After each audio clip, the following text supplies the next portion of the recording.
Thank you for letting me know. Can you hear me now? Because I got all started. All right. Okay, we are going to take two on this. So I am a bit rusty. So I appreciate y'all for having my back and welcome back to the Bonnet Chronicles. Like I said, I wanted to open up with mental health because I wanted to thank everybody who was patient with me for the 2 weeks that I took off to mentally and physically recuperate. And then I segued it into the Carly Russell story because, like a lot of people, I found out about her story because we shared it on social media. A lot of black and brown women disappear. So when the word got out that this young woman was on the highway, thought a lost child was needing help, and then disappeared, not only did the story sound crazy, but plausible because we know in our community that young girls get kidnapped, young girls get trafficked, and worse. It fostered a sense of we've got to find her and hopefully bring her home safe. Hopefully, her family won't go years not knowing where she is. A lot of us know that the media and police don't take our disappearances seriously either. So, yeah, I know that this has been a week of people who don't know the situation, don't understand mental health, dunking on the Russell family. They don't understand the nuances of the black community who haven't always been the best when it comes to mental health, especially if they're heavily spiritual people. They think you can just pray the crazy away. Trust me, I've gone through it. And when you don't have a support system like I do that allows me when I'm having a depressive low or a manic attack to just relax and get away from everything, when you don't feel that you can get away from everything, shit like this happens. And we're offering understanding to mass shooters. I'm going to get to that today.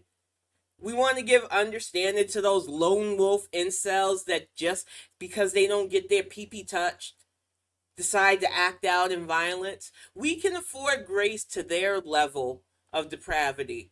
But let somebody act out because they just need people to pay attention to them, because they're stressed, because the world is messed up for them.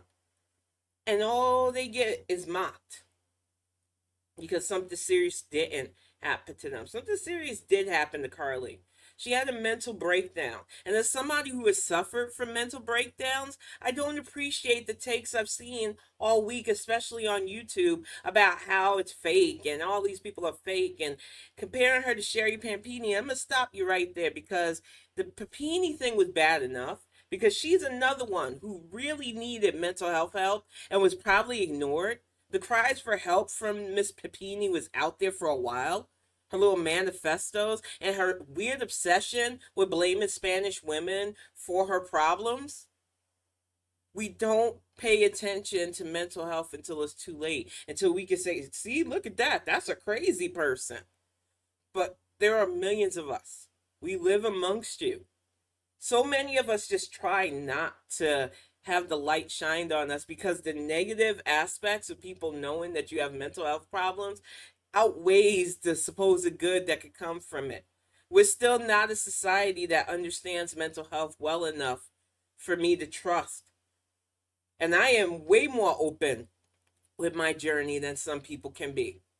I can't imagine what it's like for professionals. I couldn't do this back when I was working finance. This would have tanked my career faster than a bad stock pick. Because that's the reality of the situation. You have to look perfect. You have to assume a certain level of togetherness. They don't want to hear that you just can't handle it today. And being in, I believe she worked as a medical assistant. Not sure exactly what her job was, but she was training, I believe, to be a nurse or a nurse's assistant. That's a lot of pressure, especially in these post COVID times. It gets to you. And there are a lot of people in every walk of life right now just struggling to be. And sometimes we act out when things get too stressful. Thank you, sweetie. I appreciate everybody who subscribes and has stuck it around with me. I think what troubles me most about Duncan on Carly's story, instead of understanding it, is that it's an easy thing to do when somebody lies. But nobody wants to understand why people feel the need to lie. I look at this from a complete sociopathic perspective. Telling the truth in this situation wouldn't have helped her. She was probably stressed out, tired of her situation, and looking for an escape. Probably wanted to see if anybody cared if she disappeared, because a lot of us go through that. A lot of us wonder, if I left today, would it matter?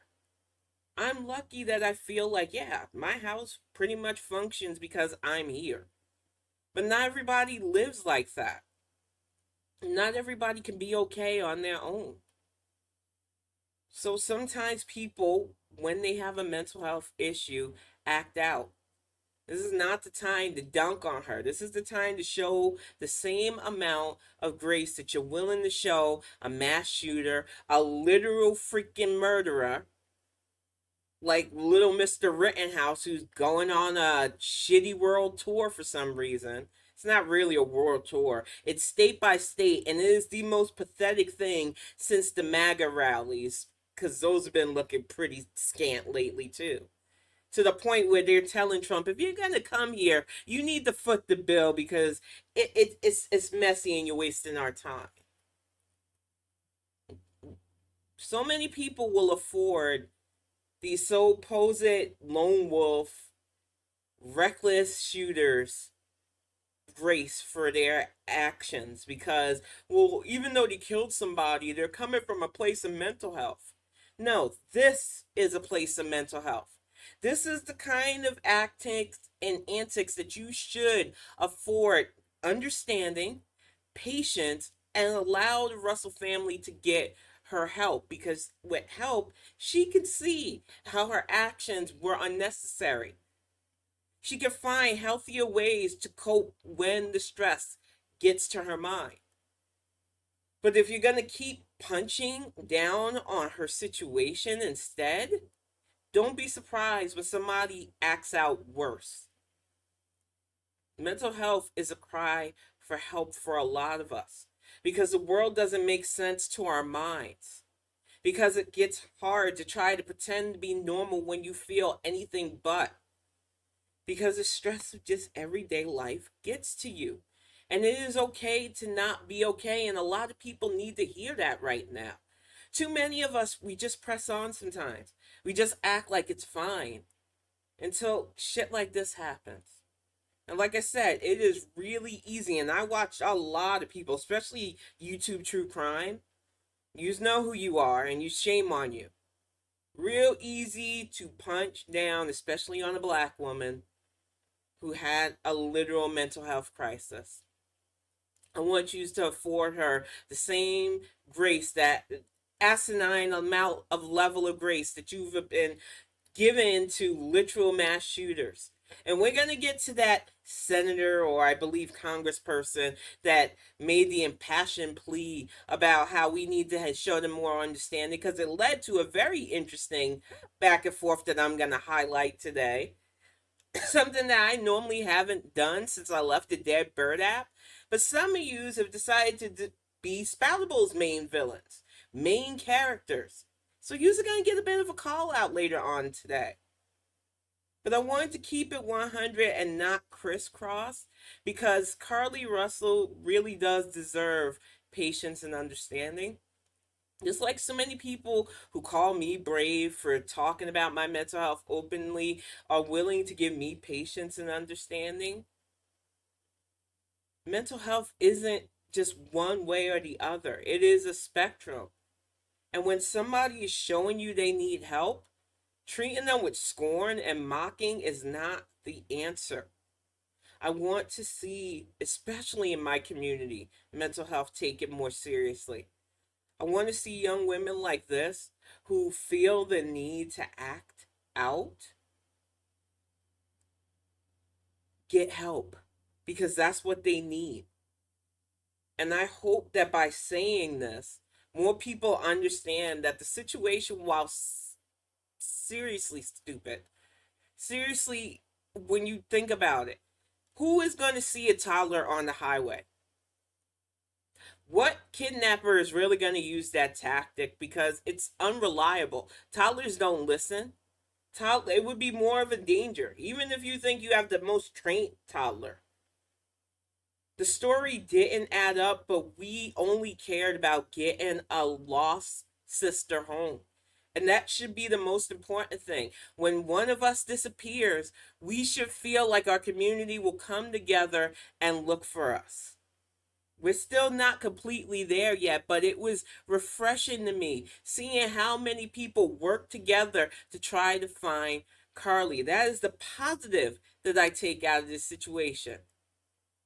Like I said, there are enough jokers who think it's funny to mock this mental health crisis. I want to highlight how our community said, we are going to bring this sister home somehow. If her life's in danger, we are going to make sure to try to make it okay. That is the power of positive. That is how we can use social media beyond, because for every Carly, there are plenty of girls who go missing, plenty of girls who get grabbed up by the wrong kind of people who don't get to go home, and we have to start focusing on that. Another thing that hit me today, we were talking about it, and I love Spoutable. It has become my new home, especially since Twitter's now known as X, and I'm going to get to that in a few minutes. One of the things we were talking about was the fact that a black man, Christopher Boozy, created Spoutable, and what that means to those of us who are melanated, to have a space where we can be ourselves, where we can share with friends, where we can talk and just not deal with half the threats, harassment, and violence that came from the Dead Bird app. And of course, the non-melanated old cranks decided to say that's bigoted. It shouldn't matter if a black person's blah blah blah. Stop. You don't have to give us your. We already know your opinion there. We already get it. Our joy makes you mad. Our existence make you mad. Our celebrating each other and supporting each other make you mad. You're just gonna have to stay mad. The fact is, we do like the fact that unlike these other more corporately backed, more Saudi backed social media hubs, this is organically grown by people that look like me, and that is why it has been slowly growing and succeeding. Because people get on there and we're social to each other normally. And there are always those call the manager types, just like I alluded to with that guy saying it's bigoted to support black owned blah blah. And me and a few of my friends started talking about how maybe we should create a database and a list of black businesses, black authors, and all that stuff to help generate both revenue and stuff, kind of like an Angie's List did for contractors, because that was successful for a while. And then I realized that while, yeah, on paper it sounds good, categorizing, listing viable black businesses that we can prove, yeah, this is a black owned business, it also puts that data into dangerous people's hands. And I can't risk my people like that. I hate that we live in that kind of society. But the reality of the situation is black and brown people being put on lists have always ended bad for us. And that's why I tried to politely explain to people who still tried to come at me like, well, I still want to make it easier. I still want to support them. And I know you are not coming from a place of malice. But for every one of you, there are tons that would. And my fight or flight started to really perk up as it dawned on me that giving a concentrated data list to the wrong people could put my people in danger. I want a society where I don't have to worry about that before we ever do something like that. And for supporting black businesses, I would rather keep it like Spoutable. If you know, you know. And if you know it's good. Because that is how we do. Having our names on lists It seems like a good thing to some people. But ease and convenience for you could make things very hard for people who are just trying to get by, just trying to do their thing, just trying to help their communities. We cannot afford making it easy for people in a Google search on black businesses to then have some bigot, and there have been a lot of them, looking at the top shooter, looking at the other incels who plan big things. Imagine giving somebody that unstable who already hate us for existing a literal map to harming our communities. I can't do it. And if you don't think on this level, congratulations on your privilege. You've never lived a life where somebody has looked at your skin tone as killable. I have. I had somebody try to burn me out of my house because they didn't want us in their neighborhood. I've had jobs look at me and say, "Oh, you don't speak the way you look," because they thought that was a compliment. I have lived with micro and macroaggressions so long, and that generational trauma don't come easy. I would love a society where that fear wasn't real.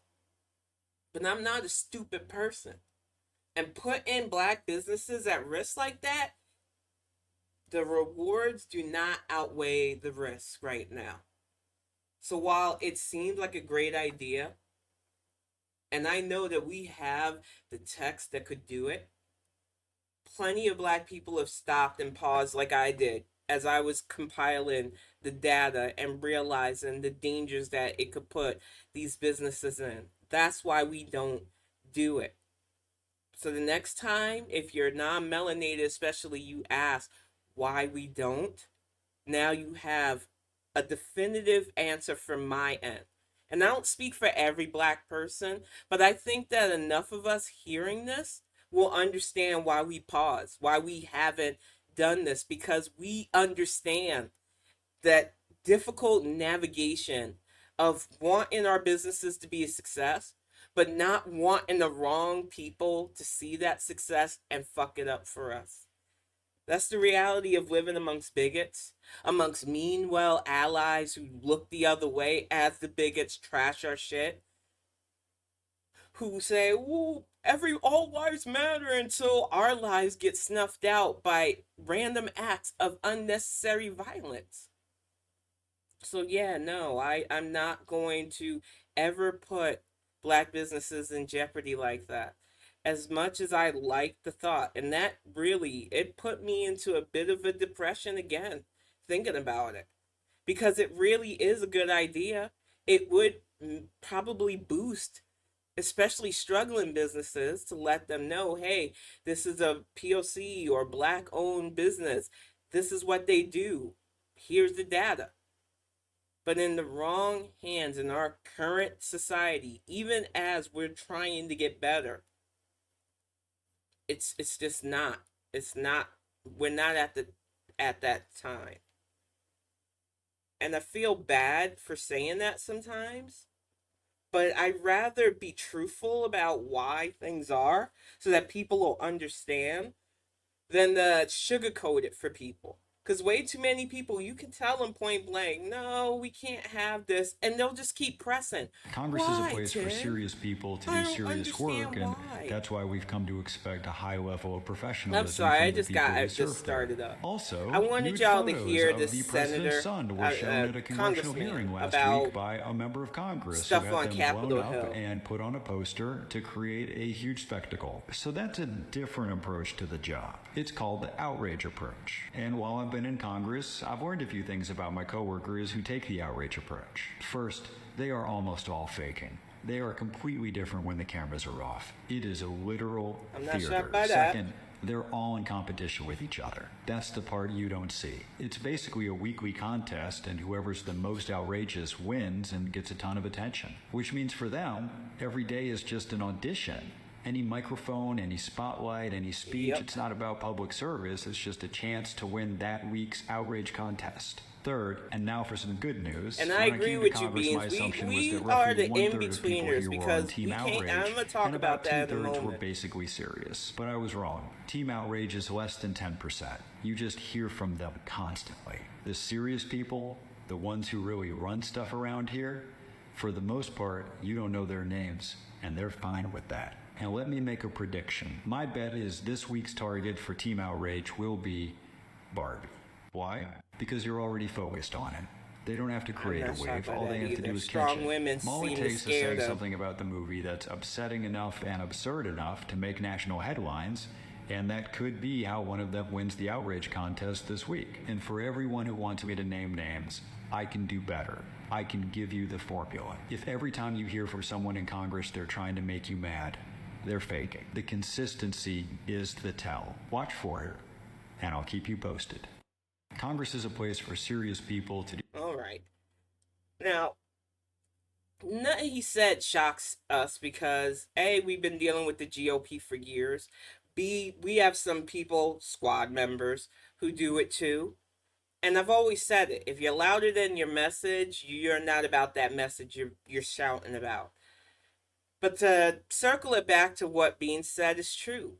As a Gen Xer, and I made this point on Spoutable as well, we come from the generation where Jim Crow was forcibly taken from a lot of angry people who wanted to keep us separate and unequal, but laws forced us to try to be together. We ignored the fact that a lot of people said, nah, we're just going to peace out, white flight. You're not going to make us integrate. Or even worse, we're going to react with violence.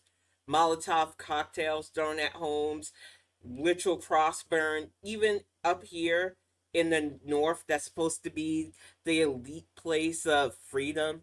It's all bullshit. There's prejudice everywhere in our country, and it's on us to call it out. There's a reason why so many of us still make notes of where we can go. We know about the sundown towns, even in our state, places that we don't go because the risks to us are way too great. And being a Gen Xer, we come from a time where that shit was still acceptable. The acceptable sexism, the acceptable homophobia, and the acceptable levels of racism as just a joke. And I want to get to that today because there was a young man, and I don't know if he was really a young man. I don't know people's age on Spoutable, but I just assume that they're young with their ignorance. That he just kept going on and on about how Blue MAGA blocks people. And I gave my typical response to it because I thought it was just somebody mad because nobody wants to debate him. I had no idea that this fool went after one of my dear friends. And I'm going to bring up my original response to him because I need people to understand, not just my tired response, because that's true too. I'm no longer here to argue with people. That side of me is gone. I don't have the energy for it. I spent years on Twitter doing it. It's not fun and it gets me nowhere. I can use my energy better elsewhere. Now, this was what I had originally responded to him. No one is owed an audience, and too many think a healthy debate is allowing someone who wishes to dehumanize us a way to vocalize harm. No thank you, and your opinion on me being MAGA for blocking without engagement is noted and ignored. Because this guy, George, who I wasn't going to point out before until I found out all the shit he was saying, decided to go, if you post something and block anyone that doesn't totally agree with everything you say, you're not here for a conversation or a debate. You just want everyone to agree with you. That doesn't make you better than the MAGA GOP rant against daily. So right off the bat, George thinks he needs to defend the people who literally try to dehumanize us. Like, ranting against the GOP should be everybody's thing because the people are unhinged and they want to fucking face plant us into fascism. So yeah, we rant. And I didn't realize he was attacking a friend of mine until my friend Case brought up the receipts. It seems old Georgie wants us to have sympathy for some devils. And because Spoutable is going through some things, I'm going to put up the screen grab that I found of his nonsense instead, so that we can all get a little laugh at Homeboy's ignorance. Because there's no other word for it. It's ignorance. We're going to make this a bit bigger. He says, have any it's so stupid and asinine. I'm gonna calm down. Have anything to refute what he said. Most mass shootings are carried out by white male loner outcasts. They get radicalized when they find online groups that take them in, even if those groups are just hate-filled outcasts. Now, by itself, that message might seem innocuous until you realize old Georgie was telling us that we didn't have any right to call out a congressman who was asking us to show more empathy for mass shooters because they're just incels who can't get their pee-pee touch, which makes them angry. You know, why do we coddle these people so hard? Why does society tell a person just because they are born with lack of pigment, the right gender, and the right supposed sexual orientation that they deserve all the flowers in the world, and if you don't get your way you can act out and we'll give patience and understanding because it's your world and everybody else is just living there? That shit has to stop. As a black child, I was constantly told the world doesn't revolve around you and life really is what you make it. And sometimes life isn't fair, but you just have to keep on keeping on. We were constantly drilled that that is how life is for us. Yet these motherfuckers are constantly coddled. They do awful, violent things, and we are constantly told we gotta show them peace and understanding. No, we don't. And maybe if we stop doing it, there'll be less of them. But you get good old Georgie here who went after my friend, the side-eye Pinkie Pie. Everybody who knows me knows that she and I have been friends for a very long time. We have dug in the treated trenches. Both of us, being moms, have had to deal with our families being under attack. This is somebody that I really consider a close friend. And had I known old Georgie boy was going after my friend to tell her how dare she not debate him on what she said about not supporting a congressperson, having sympathy for literal mass shooters, I would have freaking tore you a new butthole. You got lucky today. Because, like I said, I'm tired of fighting with people. But what we're not going to keep doing is debating you. You're not owed an audience because we're all on social media. You're not owed a sparring partner because you think you're the most intellectual person in the digital space. FYI, you're not.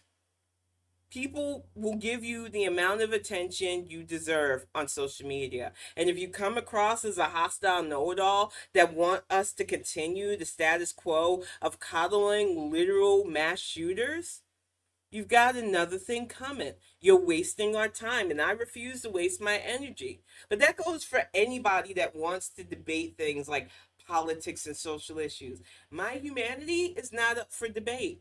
I don't have time for your quasi-fascist leans towards whether I should just accept the way society is when I am working hard to make a better society instead. When I know that that is the better goal than just accepting that we should be more understanding to these little incels. I want to be understanding to people with mental health issues. I believe that that's a cause I can get behind, but not when they are selfish, entitled assholes who are just angry and arrogant and think they deserve women who are way above them. They don't know how to talk to people. They're socially awkward and they're angry all the time. And they go online and they get other trolls who feed that angry. And instead of getting mental health help, which a lot of them need, instead of having parental people who show them that, yeah, the world isn't always fair, but you can find good, they get coddled or ignored until it's too late. And then we have incidents like Tops.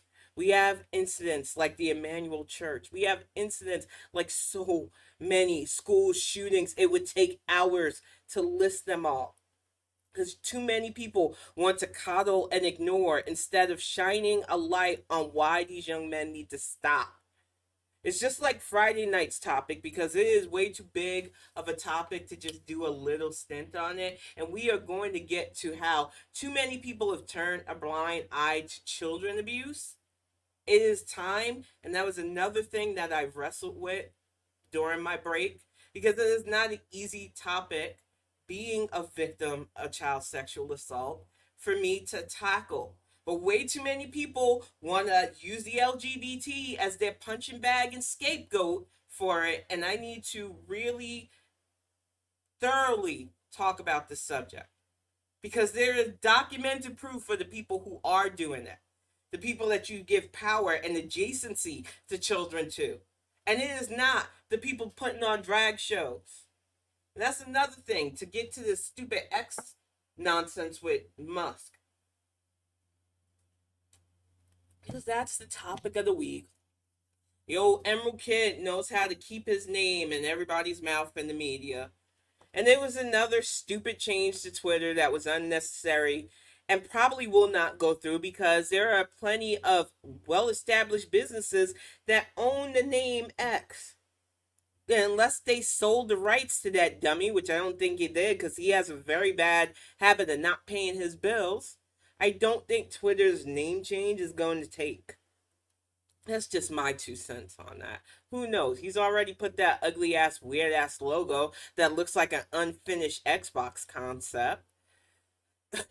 But what set me off was somebody on Spoutable, and what I love about Spoutable is when you decide to be the main character, we can act accordingly. We can call you out directly, or we can just block you. I decided to just block the guy. I decided to share that meme that was literally punching down on trans people because you can't explain to people who are just click engagement types why their click engagement are hurtful. They don't care. And I don't have the energy anymore to teach people how to be decent people. I say this as a sociopath. I know empathy isn't easy. I don't exude empathy in a way that's normal. I get that. But even my fucking detached ass knows that trans people have enough problems without you using their reality as a punchline. And so that meme you shared, which I will not air because it was stupid and unfunny, was enough for me to put you in my block bin. And the reason I take it so seriously is because trans people have been the butt of the jokes for so long. Even back in the day, I would laugh at the guys that made fun of them because I thought oh, it was just a joke. Until you realize or have a friend that's murdered because oh, I thought she was full female, or when I found out she was a dude and she's not a dude. And when the newspapers misgender your friend because their death doesn't seem to matter. When their killer can say, I had a momentary lapse of insanity because my sexuality came into conflict. You were attracted to a woman. Trans women are women. If you're attracted to a trans man, you're still attracted to men. I don't know what else to tell you there, Skippy. Your conflict is self-driven. And the danger that those little cutesy joke memes put people that I care about in isn't worth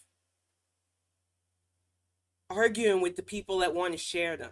All I can do is keep their shit out of my circle, out of my waves, and so I don't get to see any more of his content for like post. I put him in the block bin. And I will do that to anybody who uses any of the LGBT, but especially the T, because too many people think trans people are just the redheaded stepchild to use that. And no offense to my ginger friends, you know what I'm talking about. The looks, the curiosity, but I don't trust these people. Trans people have been treated like shit for so long, and it is not okay. They are not the throwaways in the group, and it is not okay to use their reality as a joke to mock Twitter's chain of bad decisions. And if you thought what he shared was just harmless, I don't blame you. A lot of people who don't go mocking trans don't think about it, but I want you to start thinking about it. Because far too many trans women have lost their lives to violence. Far too many trans men, too. People don't know Brendan Tina.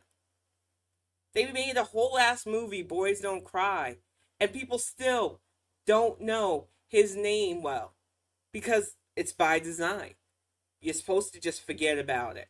You get some female actor to play their role because who cares?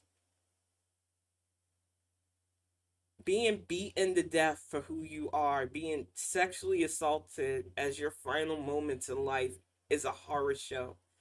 And too many transgender people go through horrible violence just trying to live their authentic life. So if you think it's funny that their reality can be used as a meme to punch down on somebody who isn't even going to notice that meme, Elon Musk isn't sweating your memes. You're not doing anything but trying to farm other awful people who think it's funny to use transgender people as a joke. And I hope by saying that, those of you who might have clicked the heart on it thinking it was just harmless, realize the error from this point on. This isn't to police people, because those people are always going to post stuff. And I don't have the time or the energy to tell people social media etiquette. But if you had a decent bone in your body, you realize that transgender people don't need you doing stuff like that. And it shouldn't take my old ass telling you this. But I'm willing to speak up because there are far too many people that are in the it's just a joke squad for my comfort now. There are far too many people who really think that it is okay to meme stuff like that. And Twitter wanted us to be a captive audience. That's the sad thing about what Musk did. And with his venture into AI, and as somebody who was literally writing biotech fantasy, I am leery of all these moves, especially after reading that thread earlier about why the $44 billion he wasted wasn't just a vanity thing and might have some really sinister data harvesting things. Why awful people felt very comfortable being on there and giving that idiot $8, and why a lot of us jumped ship really early on because I wasn't going to be. The moment I knew that people that I had blocked would have access to me again, no, no, thank you. I was literally getting death threats. I had been stalked, racial slurs. The mess that a lot of us who made ourselves visible on Twitter went through. I'm telling you, there's a bin that people who can't follow you but still want to send you messages. And I don't think people realize that it was a very optional thing. I clicked on it once just to see, just for my own mental health, to see if I was being too paranoid, not letting non-followers message me. And when I say the vile message that popped up, I'm not even gonna repeat the words, but y'all can take a gander at the awful thing that anonymous person wanted to say to the black woman that dared talk bad about Trump. It was fucking ridiculous. And to allow those type of people to just openly get at me again on a social media site where we're supposed to be able to talk, interact, and have fun, no thank you. And then to give him content that he could use for AI to data harvest, they already got enough of my content on Twitter. It's bad enough that I left enough of my writing, of my art, of me on that site. Years of that. And that's all you're going to get. I'm on Spoutable now. I like Spoutable. I sometimes post on Post as well, because you could write a whole ass novel on Post. And I kind of like that format sometimes. I could be a bit rambly. But I do think that Spoutable has done way better for its launch than Twitter ever did. And I will never go to Blue Sky. It's like I said, Jack Dorsey getting his $44 billion bag from the Emerald Kid seems to think he's a kingmaker now. pushing a literal freaking anti-vax conspiracy theorist who just happens to have the Kennedy last name as the guy who could take us away from the bad old Biden. Biden's doing his job.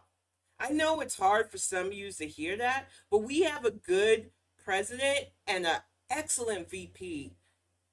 They pulled us out of a horrible pandemic. They got us through the fact that the last turd did nothing for 4 years except ingratiate himself, fill him and his family's coffer, and traded secrets to awful people. We have competence now. And I know that next year is going to be full of wackadoos who just think that they could siphon off enough Democratic votes to give the GOP another fair shot at the White House. But that's not going to happen because many of us are riding with Biden. And the only people you can see in the pull out is, I guess, live action Grady for the Green Party, Cornel West, decided he's going to throw his hat into the ring. No one cares.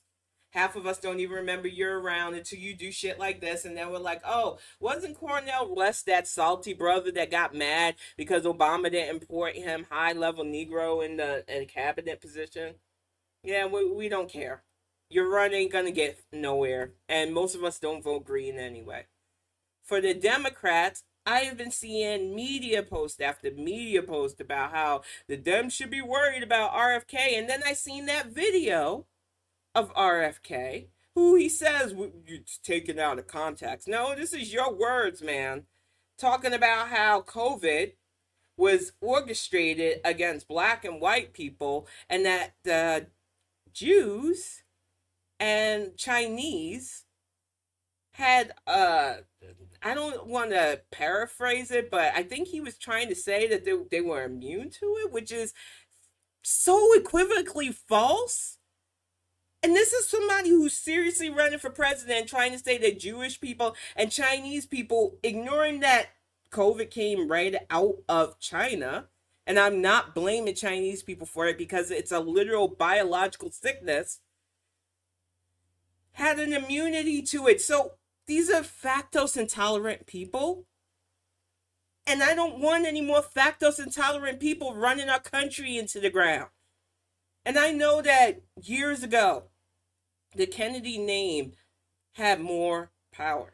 And there are still several members of the Kennedy family and the Schlossberg family who a lot of people don't realize are Kennedy, that are doing good things. So I don't want their family name tarnished by that wackadoo. But he is not helping your family's name. Your images are no longer of John, who, if the light was really shined on him, while he made a decent speech person and president in some aspects, his personal life was very messy. And then Robert, who is the father of this current wackadoo, while a decent AG in some lights, did some really not so okay things.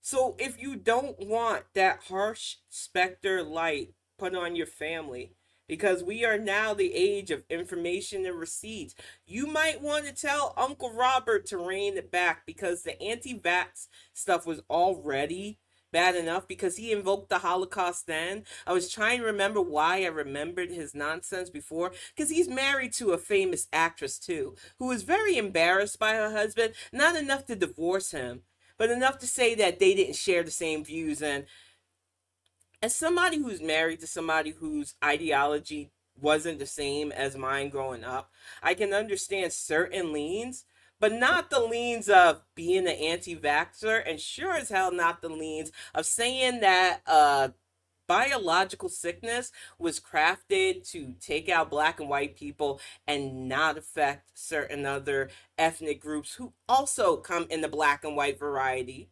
But you can't expect a moron who, once again, is lactose intolerant to understand that. That is why next year should be a no-brainer for actual Dems. Next year should be riding with Biden, full steam ahead, so that we can keep getting good stuff done.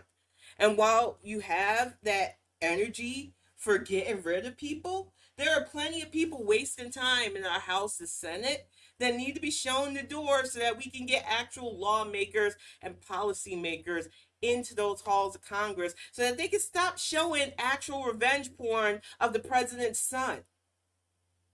The media loved this week running wild with Muppet Greene's antics. But why? Why are we continuing this Muppet show of a Congress when she shouldn't even be an elected official? I'm pretty sure we've got footage of her at January 6th. Her ass should be in jail. I don't understand why we keep playing these games with these people, but I do know that I don't have time to worry about the presidential election. My vote is locked for that. I do have time to worry about what's going on in my current district before we move, because like I said, we're still here at this place until our house is ready. And when I move to that district, I already got to do mental plans because it is a more conservative district and I am not a conservative person. So that is going to be fun. But while I'm still here in my current district, I am going to make sure that the senator that replaces Stabnow is a good, decent person for the area. Because Michigan cannot afford to lose all these gains. We just had some really groundbreaking legislation passed. Stuff that it should be a no-brainer. Protecting the marriage age at 18, because before that, you could be an underage bride in this state. And I am glad that we have a governor that realizes that ain't it. So many things to help parents in places like Flint that was struggling, and other low income places. Millions of dollars allocated the right way for proper funding to help our neighborhoods. That's what happens when you have a Democrat, but a Democrat with senators and congresspeople that want to work with them.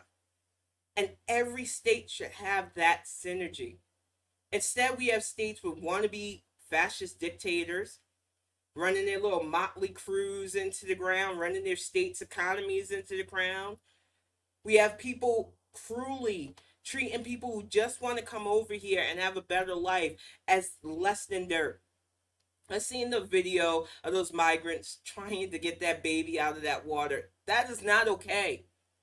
And we have got to stop allowing that cruelty to be the narrative that we run on. Because America isn't like that. My America isn't like that. And whether people like it or not, this is my America too. It's just frustrating to me, the antics that I see go on in other states, that people try to, well, it's just the way it is, it's red versus blue. No, it's indifferent and a lot of shenanigans that it's hard for those of us who want to turn these states from the red reduction into at least a purple way of being to do. And if enough of you who don't get gerrymandered would just step up and do your part, if enough of you would just stop thinking only about yourself and how a vote would affect your taxes or how you want things, or one button issues that affect how you think about the government, if you would think beyond yourself and personally invest yourself in the politics just a little bit more than you have lately, we could get somewhere. You've already seen on a national level what competence has. I'm lucky to see on a state level what competence brings. And I want to see every state have that. So I can't give up. And I would much rather put my energy towards fighting for that than fighting some troll that wants me to debate them on social media. What all they want to do is sea lion their point of view across. Or even worse, just get jabs in at the person that they can't stand for existence. I don't have it in me for that anymore. Exactly. Harm reduction is so important because it goes beyond us. When I vote, I'm not just thinking about me and mine, even though it'd be nice to be able to. I'm thinking about, will this person put laws that hurt my friends? Because whether people like it or not, the LGBT have gone through their own versions of Jim Crow laws. And not just here, all over the fucking world. There were literal. I was watching a thing in Canada. Would you think Canada is like the most friendliest place on earth? And there was a series of documentaries about this experiment they did to weed out gay men. And it was like, why did it matter to you? They wanted to weed them out of the military and the police, and they destroyed lives doing that. Because we have this weird morality when it comes to sexuality. Not enough to protect kids, which I'm definitely going to get to on Friday night, but enough to destroy people's lives because they don't want people confident in who they are. They don't want people confident in their sexual identity. It's all about power and control. And we have got to make sure that harm reduction stays at the forefront because I don't want these cats in control. I want a society where a person can feel confident in knowing who they are, what they like, and as long as who they are and what they like does not cause harm, does not target people who cannot consent, especially the legal kind of consent, it is none of my business what two grown ass adults engage in. I wouldn't want people in my business either. And it doesn't harm me to have two people who happen to be the same gender fall in love. It amazes me how versatile and amazing love is because I don't feel it on a natural level like normal people do. I have my own version of it, which I've learned through mental health help, but I don't feel it the same way regular people do, and I've understood that for years now. I don't get those lovey-dovey vibes that people say happens when you fall in love with somebody. I get the I really want to be around this person. I really don't mind this person. Yeah, he's getting on my nerves today, but I really do like having him around. And when they're not around, feeling empty. That's the way I know I care about somebody. Especially after making a series of bad decisions in relationships, putting up with somebody that really hurt me badly. It is hard to love when your mind doesn't work on that level.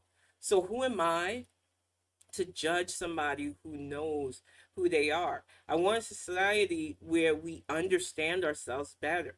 Because I think the root to a lot of mental health problems is a society that tried to rigidly structure us, and it doesn't work that way.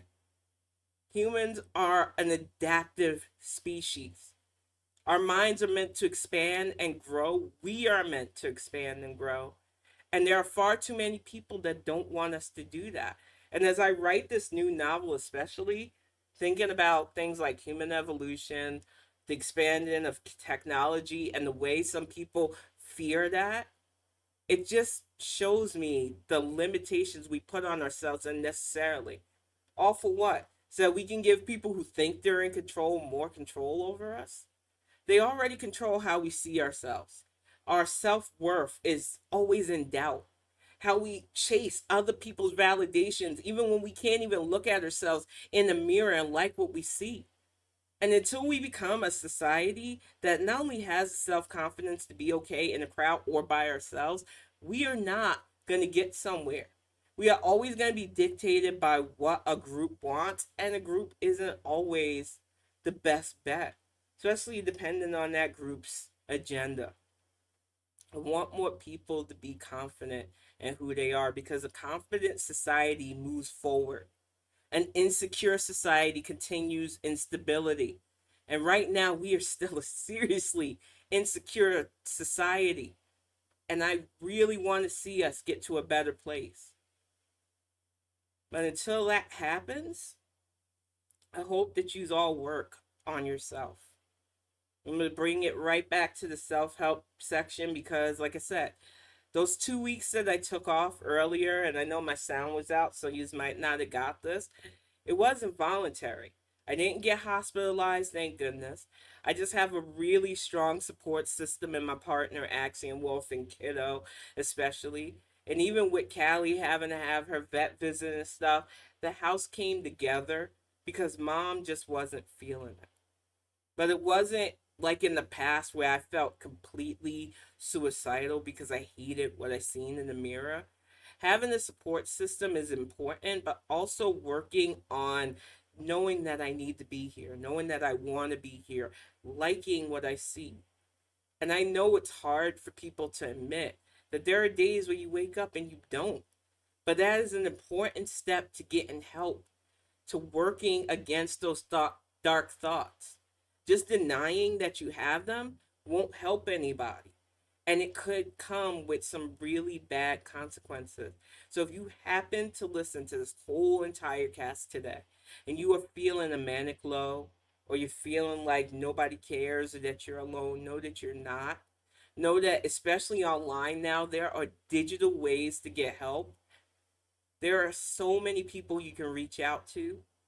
If you follow me on Spoutable, I'm not saying this for follows. I am good for follows. But if you see my name on Spoutable and you're just like, hey, I'm having a mental health crisis. I know you're not a therapist. I don't know what you can do for me. You just need to talk. Reach out. You never know. I'm up at all hours trying to write a freaking novel, so you never know. I might not respond all the time and I might not respond immediately, but I will try. So I know how that feels. I know what reaching out sometimes can do. It saved my life. I used that basis for my first book. Having somebody reach out when you feel like you are at your end can be the lifeline you need.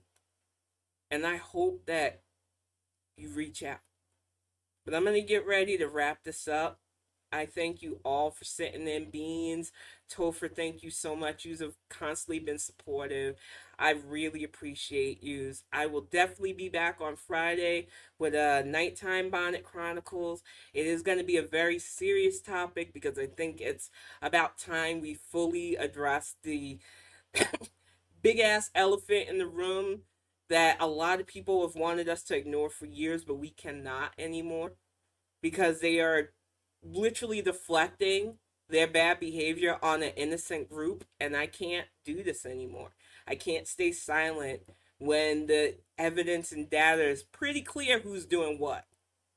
But I'm going to get ready to wrap this up, go make some dinner, go hug Kiddo, Callie, and Greg, and just try to relax. I will definitely be back on Friday. Thank you so much. This cast will be uploaded to YouTube for anybody who's missed it today. The video on demand should be up on YouTube soon. And thank you all for supporting us. We have started a new Indiegogo thing for the book, for promotion, for audio stuff. So if anybody wants to help out with that, great. If not, we understand. It is just ways to help get funding since it is still an independently published product, but we are going strong. And it is because so many of you have shown support for our work, and I just appreciate you all. Fluffy, thank you. Welcome to the chat. And I'm going to get ready to wrap this up. Go make some dinner. I will definitely be back on Friday, y'all. Thank you so much for dealing with my 2-week break. And hopefully I will see you all on social media soon.